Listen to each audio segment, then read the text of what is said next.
Япон хөдөлтөвийн Японы сургалтын цуврал 7 хичээлийн эхний дугаарыг хүрэхэд бэлэн боллоо. За юуны өмнө Японд суралцахаар сонгон эхний алхмаа хийж буй танд баяр хүргье. Хичээлийн эхэнд энэ бичлэгийг үзэж байгаа танд нэгэн таатай мэдээд болгоход гадаад хэл сурах гэдэг нь өдөр бүрийн хичээл зүтгэл байхад хэн бүхэн сурах боломжтой чадвараа ямар нэгэн авьяас, насхүүс харгалзахгүйгээр хинж сурах боломжтой чадвар юм а гэдгийг дахин хэлэхэд таатай байна. За тэгээд бас интернетийн орчин байгаа учраас дэлхийн хаанаас ч ихсэн өөрийнхөө хүссэн хэлийг төгссөн эзэмших боломжтой цаг үед бид нэр амьдарч байна. Бидний явуулж буй Японы хэлний үсэг сурах 7 цуврал хичээлээр та Японы хэлний ямар ч ойлголтгүй байсан ч, Японы хэлний үсэг мэдэхгүй байсан ч эхнээс нь хичээлүүдэд дараалуулаад үзэх юм бол Японы хэлний талаар ойлголттой болж уншиж бичих чадвартай болох юм аа. За тэгээд энэ үзэж байгаа хичээл маань эхний хичээл ба энэ хичээлийг үзэж дуусныхаа дараа харандаа баллуур дөрвөлжин шугамдаа дэвтэр бэлдээд дараагийн 2 дугаар хичээлээ үргэлжлүүлэн үзээрэй.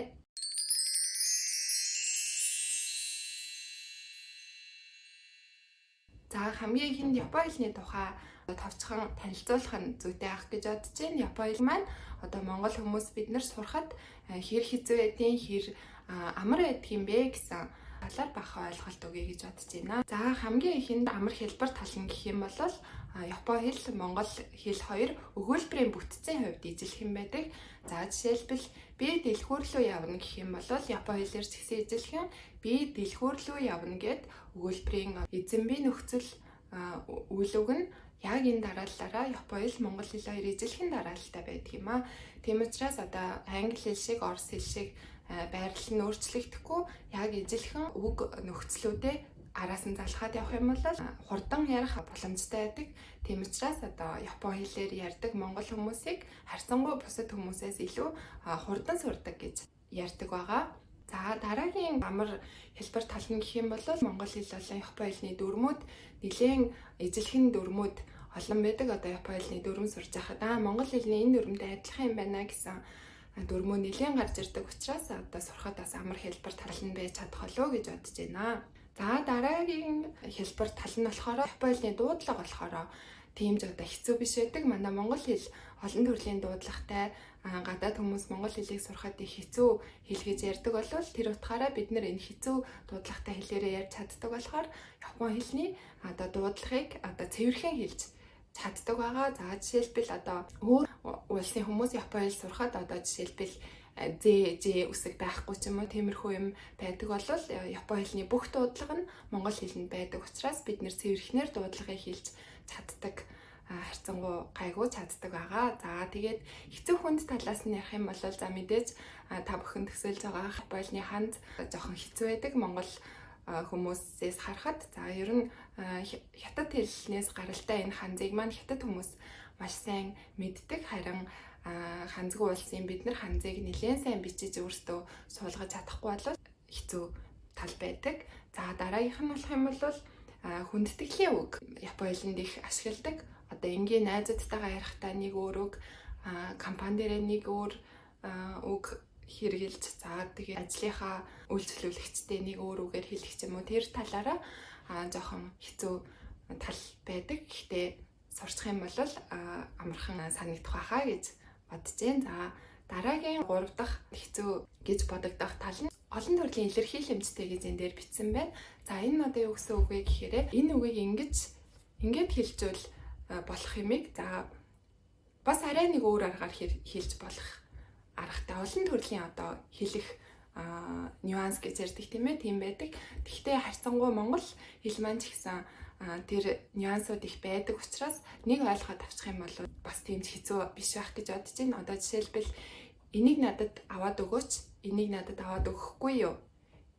Энийг надад аваад өгөөрөөч гэдэг юм уу тиймэрхүү янз бүрийн байдлаар хэлэх энэ илэрхийлэмжүүд нь Японы хэлэнд ч гэсэн байдаг. Харин англи хэлэнд жишээлбэл тийм тойруу хэллэг байхгүй шууд тэрийг надад аваад өгөө гэсэн тийм харьцангуй шууд тодорхой байдаг англи хэл. Тийм учраас Японы хэл жоох юм тойруу утгууд байдаг учраас тэрийг бас сурахад бас жоох ихний ээлжинд төвөгтэй байдаг. Энэ нь бас Японы соёлтой бас нэлийн холбоотой болж өгдөг. Тэгэхээр Японы соёлыг сонирхон судлах юм бол хэлэндээ бас илүү давхар хурдан сайжраад явах байхаа гэж бодож байна. За дараа нь Японы хэлний төвшингүүдийн талаар яриа гэж бодож байна. За энэ дээр гарсан байгаагаар N5-аас N1 төвшин буюу N5 нь хамгийн хялбар төвшин.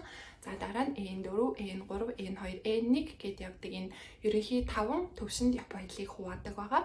За тэгэхээр N5 төвшин гэж мэдээж бид нэр хэлж сурна тийм ээ. Тэгэхээр N5 төвшин нь ойролцоогоор 150-аас 180, 200 цаг үдчихэж N5-ын төвшин авдаг байгаа. За Японы хэлний сургууль сурах болон Японд одоо гэрээд ажилтнаар ирэх ч юм уу виз мэдээлэх үед заавал хамгийн багадаа энэ N5 төвшний Японы хэлийг үздсэн байх ёстой гэсэн шаардлага байдаг. Тийм учраас Монгол хүмүүс ихэвчлэн энэ 5 төвшний Японы хэлийг суралцдаг байгаа. За манай Япон хөтөч төв маань онлайнаар бүх төвшний сургалтуудаа цаашдаа нэгээд явах төлөвлөгөөтэй байгаа. Тийм учраас манай төвийн N5 төвшөнд орохын тулд заавал одоо энэ цуврал хичээлийг үзээд үсгээс орсон байгаасай гэсэн үүднээс бид нэр энэ цуврал хичээлийг үнгүү ингэж YouTube дээр байрлаж тавьж байгаамаа. За тэгээд N5 төвшөнтэй болцсон байхад ямар ч гэсэн Японд ирээд нэг маш амархан энгийн зөвлөдүүдийг тэр хаана энэ хаана байна, харин зөвөрөө өөрөө хаана гэж гэдэг юм уу, миний нэрийг тэр гэдэг, би тэдэн настай гэсэн байдлаар амархан зөвлөдүүдийг ярих боломжтой болдог байгаа. За дараа нь N4 төвшин.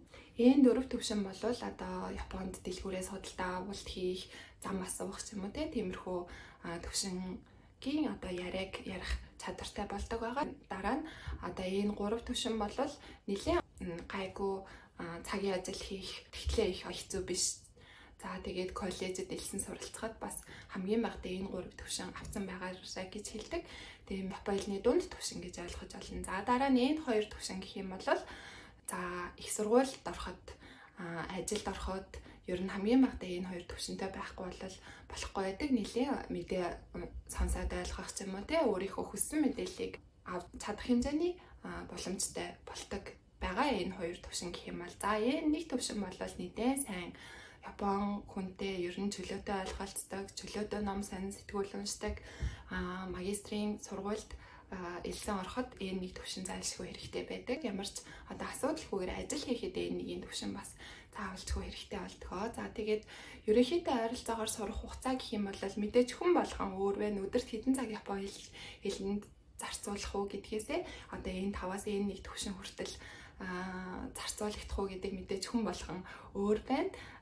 Ойлгомжтой тийм ээ. Тэгэхээр одоо хамгийн одоо богиндоо миний сонссноор нэг 2 жил орчмын дотор N5-аас N1 рүү хүрсэн гэсэн хүмүүс манай Монгол залуучууд их байдаг. Тийм учраас өнөөдрөөс эхлээд хичээх юм бол N1 төвшөнд 2 жилийн дотор хүрэх боломжтой шүү гэдгийг та бүхэнд хэлэхэд таатай байна.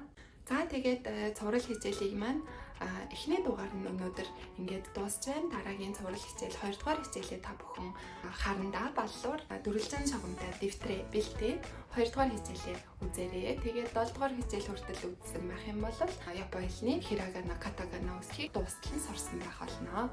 За дуустал нь үзсэнд баярлалаа. Дараагийн хичээлээр уулзцгаая.